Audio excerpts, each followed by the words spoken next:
Natural Solutions with Dr. J, your source for time-tested and cutting-edge natural medicine approaches to optimize your health. With your host, Dr. Jay Sordean. An additional session of Natural Solutions with Dr. J. And I am so pleased to be able to interview Barry Kibrick, who I first saw a couple weeks ago. I was watching PBS on Sunday morning, and Barry was there giving a talk about peace of mind, I believe it was. And it captured my attention. It was just so, your style is very peaceful and a nice setting, and it reminded me of the early Alan Watts radio shows, which I had heard when I first moved out to California. And so I sent you an email and telling you that, and you responded. I go, wow, fantastic. So anyway, that's how we met. Yes, and as I said, I was influenced by Alan Watts as well. That's right. And I could tell, I'd go, this guy sounds, he's like an Alan Watts, except on television. And so you, Barry, have, you had a program on PBS for 24 years, was it? Yes, and still airing. It's still airing, yeah. That's what I saw. It was a rerun, right? Right. Right. And that's called Between the Lines.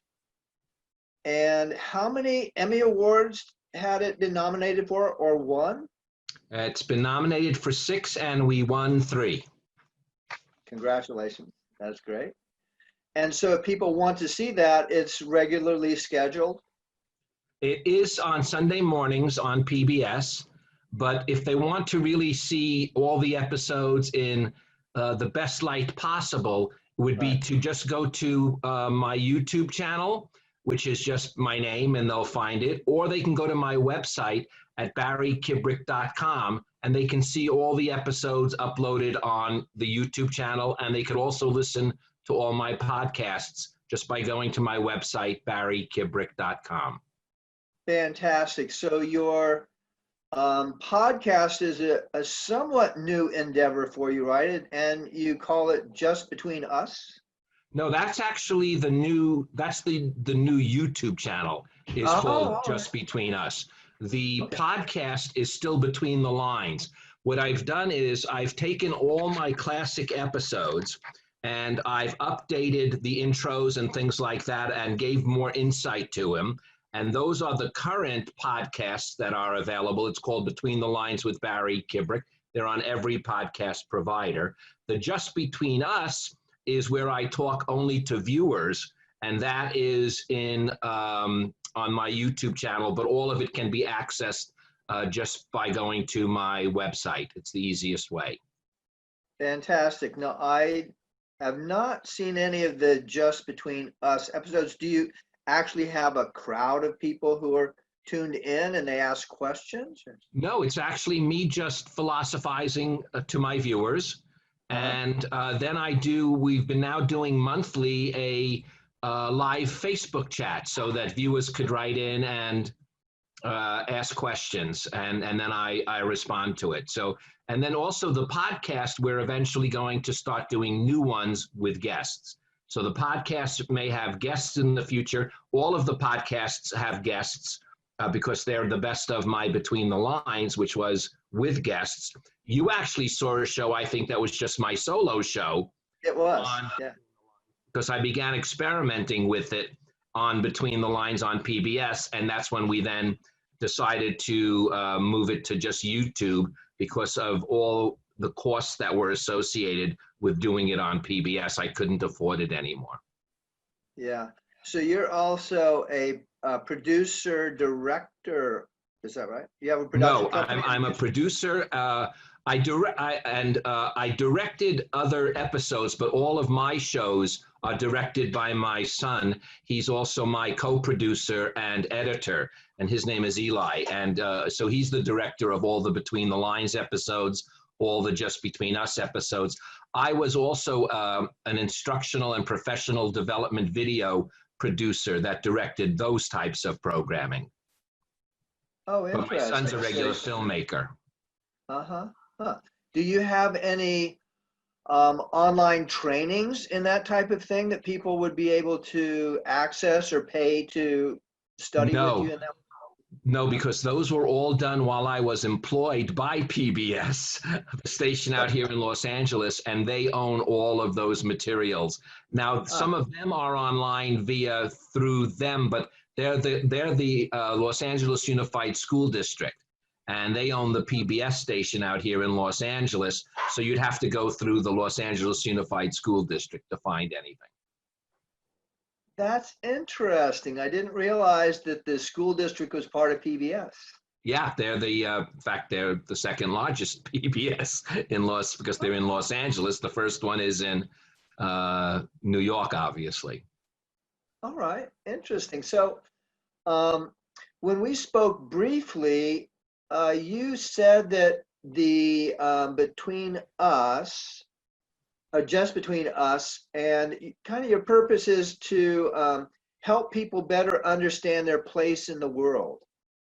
Yeah, I think I have a little saying that I go as I always want everyone, including myself. By the way, I learn as much by doing these things as anyone else does because I have to do the research and everything. So it's always to develop a deeper understanding of the world and a greater appreciation for their role in it. That is really my goal, and on everything I ever did, even when I was a comedy producer, even the comedy itself had that behind it. It was always been a mission. Fantastic. So, you would say that's what your passion is in doing these series, or? Yes, that I would. My passion, my mission, my passion. There's so many different words you can use to describe it, and it wasn't something that it really did evolve. I mean, I'm going to level with the world. I was doing it with the hopes of making profits.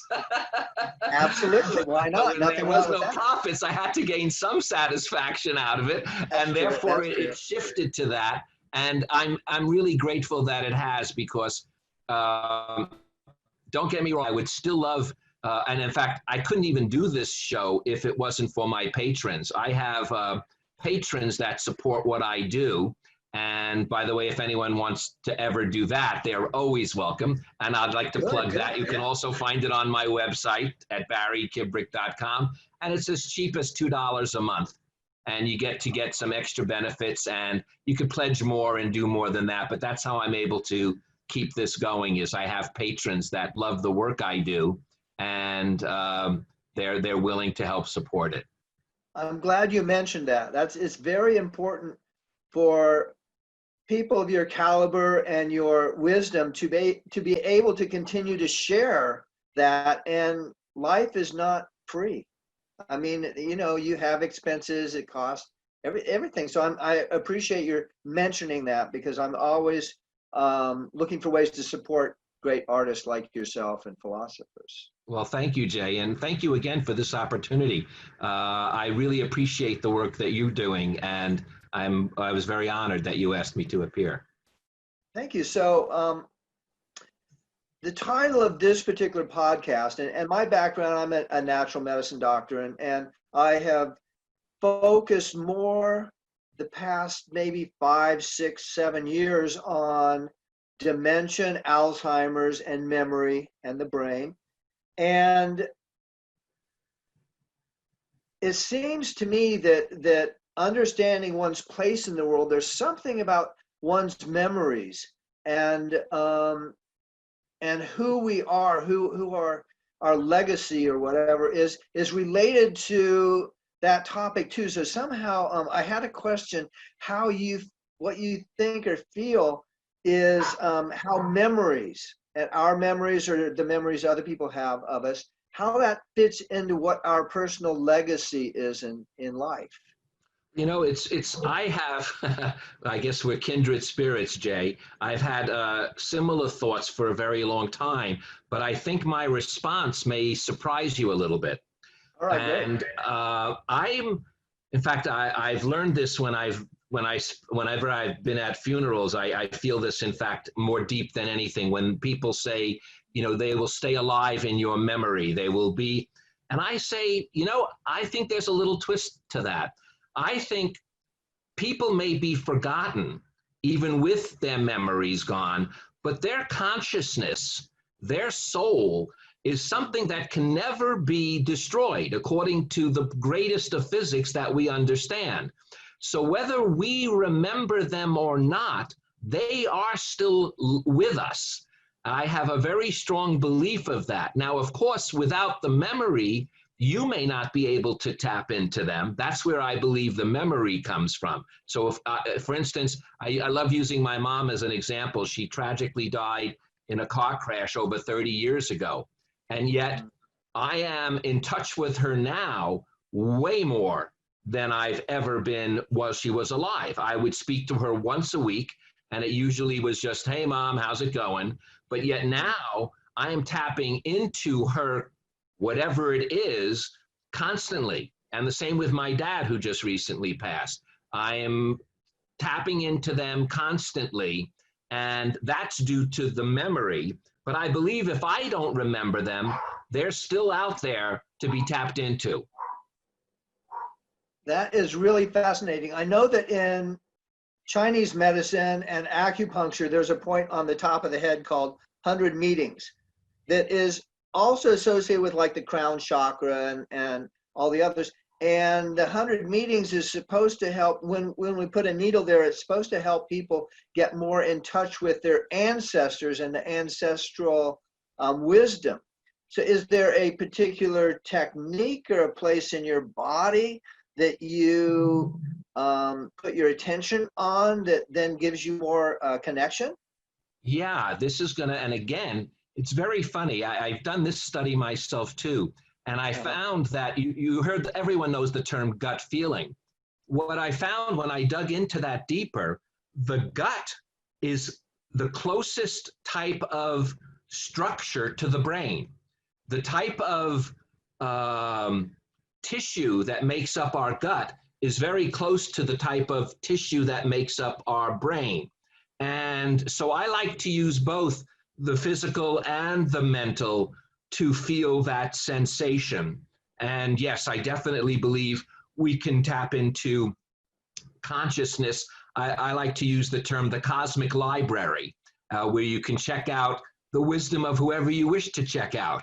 And I find that to be a very soothing, excuse me, a very soothing a feeling whenever I need to be sort of relaxed or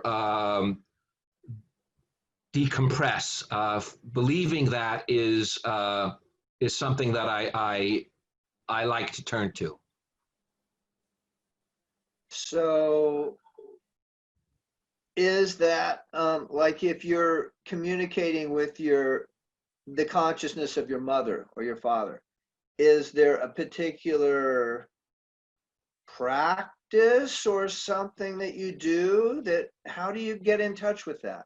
No, if it is, it's beyond my subconscious. I'm not aware of it. And it's not, I want to be clear too, because I don't want it to get too ephemeral. It's not sort of like, oh, hi, Dad, can you give me this answer? Or hi, Mom, it doesn't work like that.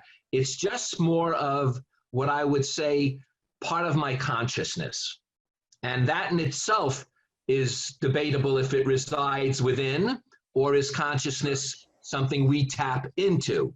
So it's on that same plane for me. It's not a direct conversation. It's not like I hear words. It's not like I even get answers. It's just solace. I get solace from it. And I think that's the best way to explain it, or at least the deepest way that I can explain it. And by the way, I do wish, I would love to be able to say, oh no, I tap in and I can talk to my, it's not that way. It's much more on a, what I would call as a sort of a consciousness level, but it's not a direct communication by any means. All right. Yeah, I know that like my father died when I was 18. just before I graduated from high school. And it was my teenage years. There was a little bit of conflict between the two of us. He died of lung cancer that metastasized to his brain. And so there was a lot of confusion. It almost a Alzheimer's-like condition where he would get lost. His personality became radically different and all. And so that was at an early age. And true confession, in some ways I felt more liberated. But then later, and since then, it's like I kind of go, I wonder what Daddy would say about this, or I'd love to hear about his experiences. So a few times before I went to sleep, I would say, I'm having this issue. If you're around, if there's something in the dream world you could pass on to me, then that would be great. I try to use the soft hypnotic trance language before I go to sleep. It's not saying you have to do. It's just like, it'd be kind of nice if you decide I could get the answer while I'm asleep. And so sometimes I felt like that's a way that I have made a conscious effort to get in touch with ancestral energy. It's very funny. I actually still do that. As I said, I just don't get the answers, but I do that as well. So I just, Right. But I don't get I just didn't want to think that I'm hearing voices in my head. And not, by the way, that I think there's anything wrong with that, as the Exactly. Jerry Classic says. I don't think there's anything wrong with that. If people believe and feel that they can pick up psychic energy and they can pick these things up and utilize them, I just think that's beautiful. It's just not something that I've ever experienced, except in the way you described it, as that sort of space between, they say there's those moments right before you go to sleep and right before you wake up. There's a sort of level of consciousness that's a little different than being fully conscious and being fully unconscious as asleep. So I find those moments to be the best time for me to do that sort of what I'll call practice.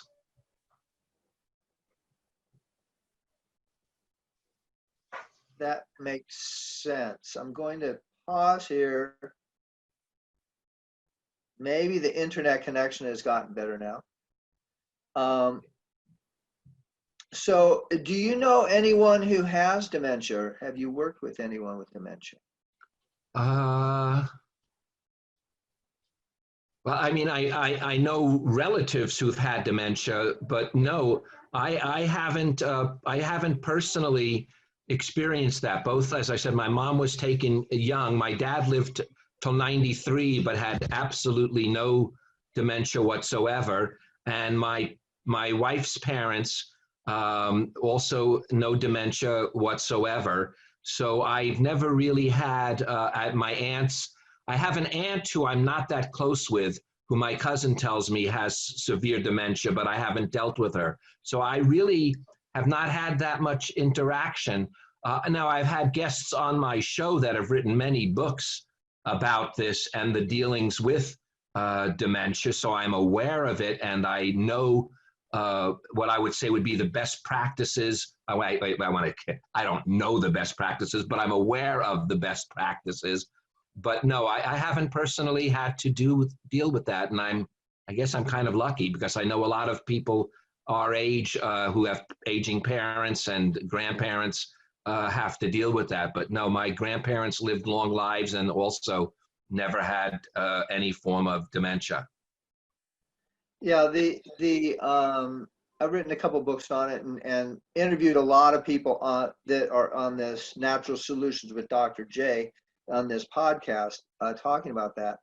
And one of my curiosities having to do with consciousness and reality and how we internally see reality from the inside out. I'm curious, like, I have not heard any of maybe some of your things talked a little bit about that, on how we internally form and shape our external reality. You've spoken about that before. Yes, I even have. I'll tell you a little theory that I put out there, and I've actually personally experimented with it. and it worked. But that's not real science by any means. But and I've spoken to people who have experienced this and say there may be something there. Like you talk about dementia, I was using this with people who I would say would be psychotic. And I really don't believe that they are necessarily psychotic. I believe that they really are hearing those voices. And those voices are coming from that potential external consciousness or radio frequencies that they just can't control. And I see the sense of dementia being the same way. It's as if I look at it this way, and a fellow named Gerald Schroeder, a great physicist and philosopher out of the Shalom Institute of Israel, who I had on my show, believed this. And I've been using this as an example. It's as if your brain is a radio tuner. Now, if you unplug the radio, that music is still floating through there. But if you plug in and you can tune to the frequency, you can pick up whatever radio station you want to pick up. So I believe that our minds, if not our physical brains, our mind, and again, I know there's an argument to be said whether you separate those two or not, but I believe our minds are something that we can tune into. We can set that tuner. And I think that a person who's psychotic is just tuned in to other things. And I believe that a person who has dementia may be experiencing all of a sudden, they're no longer on the same frequency they've been on, and they're on a new frequency. So that's kind of the way I philosophize about it. And as I want to make certain, I'm not stating that as a science. I'm not a scientist. Yeah, that's very interesting. Certainly what you're describing, being in touch with different levels of consciousness, and whether the focal point or the terrain in which our mind and consciousness actually is confined to the spaces in our skull, or it's I feel like it's much larger because we live in 10 or 23 dimensional reality or something like that, and so I think it's much more outside of just corporeal existence or the bounds of 4 or 5 dimensional reality. But I couldn't agree more, Jay. Yeah, I had this experience many years ago where I was returning home and something happened where I had a blow to the head, and there were like 11 different ways in which I thought, well, maybe it could be this. I had really no idea. And I was with my wife and I asked her, oh, do we have insurance? And she said, yes, but we have a high deductible. And then I kept asking the same question over and over and over again, maybe 32 times. And so then I was able to drive us over to the hospital because I worked there. And there's little snippets of memory that I have, visual, auditory memory that I have that I think are accurate.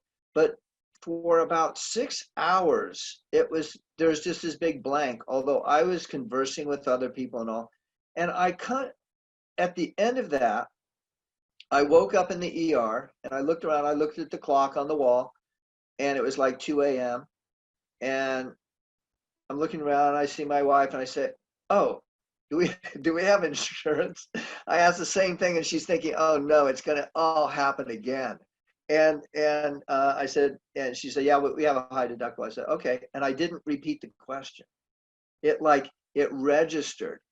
My function in the now was registering the step-by-step conversation and her response. And I've sort of speculated, I wonder if that is somewhat like the state so I just felt like I was asleep that whole time, except for periodic interactions with people, which are not conscious memories. She had to tell, oh, you said this and that. There's just little snippets. So I'm sometimes wondering if that is what the internal state of someone with dementia has, because they cannot track in the here and now very well. So that's kind of my theory. I would say that I'm as parallel to that as possible. In fact, my dear friend Andrew, whose mom just passed away, suffered from severe dementia near the end of her life, and was able to recall things from the past as if they happened yesterday, but couldn't know who his son was.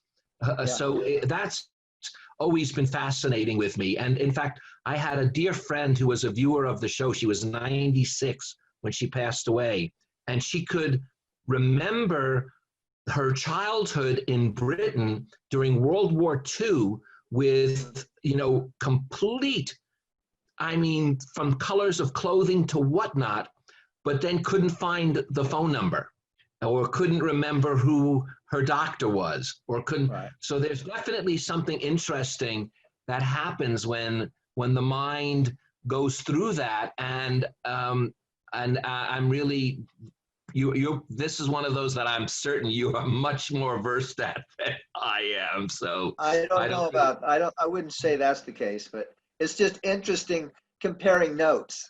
Yes. And we're in this time frame now where there's the George Floyd tragedy and all these different things where family members are saying this is the person's legacy, and then like I've heard about the biography and the background of George Floyd, and what an amazing man. All the different things that he did as a professional in athletics and helping all these other people. And that seems like it's tragic, and it's terrible that his death in that way suddenly creates him as a legacy in this like amazing person who on the face of it just should have been known as this incredible person. And so that's what was sort of also going on my mind about legacy and memory, and in what way what do you think is your legacy?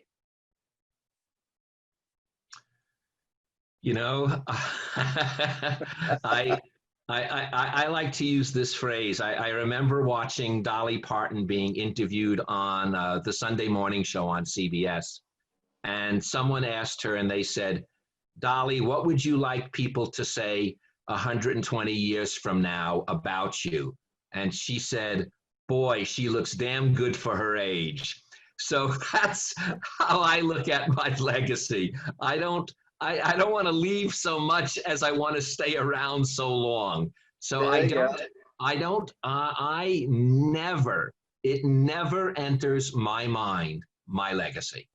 That's a strange thing, but as I said, it relates a little bit to the fact that I don't believe in death in a certain way. I believe in a corporal, like you say, body passing, right, but I don't believe in any other form of passing. So I never think of my own death. I never have a bucket list. In fact, my wife insists that I change this and do so immediately. But even in my living trust, I say, surprise me. So I don't think of terms of my legacy. I don't. I mean, yes, I hope that my impact, but something, everybody's impact, no matter how small it may seem. You just use George Floyd as an example. He never set out to do what actually is now transpiring in his name. And I think for the good, don't get me wrong. When I say for the good, I want to be very careful how I phrase that. I don't mean that his death was for the good, but I mean what's going to come out of it is going to, I hope, finally, after the centuries, it's about time. And even now it'd be too late, but I hope it does. But, we don't really realize even the impact that the smallest thing could have. I remember being in a history class where these bicyclists in France were training for the Tour de France, yes, during World War II. And they didn't even know it, but the secret underground of the French Revolution was putting secret messages in their backpacks that they weren't aware of, but that when they would get to the next station, there was someone there that would pick it up, look at it, and pass it on. And it was some of the key communications that led to D-Day. And these guys had absolute no knowledge of what their legacy would have been. But yet, without them, we may not have been able to succeed during one of the greatest moments of World War II. So everyone leaves. There's a great line, Jay, I want to share with you. Then this is a true story. JFK, when he made the decision to take us to the moon by 1969, he made that statement in, I think, 62, and he went to visit NASA. And when he was at, or JPL, well, they're both associated, he went to visit where the rockets were being built, and there was a guy sweeping the floors, by just sweeping the floors. And he says to the janitor, he says, you know, what are you doing here? And he says, I'm helping put a man on the moon, Mr. President. So, and without that, we wouldn't have gotten to the moon, because everyone knows how clean those rooms have to be, how sterile. So everyone plays a major role in this planet, even if we don't know what that role is. I love those words, and I feel like that is the perfect place to end this perfect interview, because it's words of wisdom we all need to reflect back on and realize that no matter if we're feeling confident or not confident, if we're feeling significant or insignificant, we have great significance, each and every one of us. No doubt, Jay. All right, great. Thanks so much again. Thank you, Jay. I'll talk to you later. Great. Natural Solutions with Dr. J, your source for time-tested and cutting-edge natural medicine approaches to optimize your health. With your host, Dr. Jay Sordean. If you're interested in finding out more about how you or your relatives can avoid dementia, buy the book, Outsmarting the Dementia Epidemic, 7 Key Memory Care Actions to Avoid Alzheimer's and Successfully Keep Your Brain Safe, Sharp, and Sexy into the Future, by going to outsmartingdementia.com. That's outsmartingdementia.com. If you'd like to learn more about how to get an appointment with Dr. Sordean, please call the Redwood Clinic at 510-849-1176. And for information, go to theredwoodclinic.com. Thank you.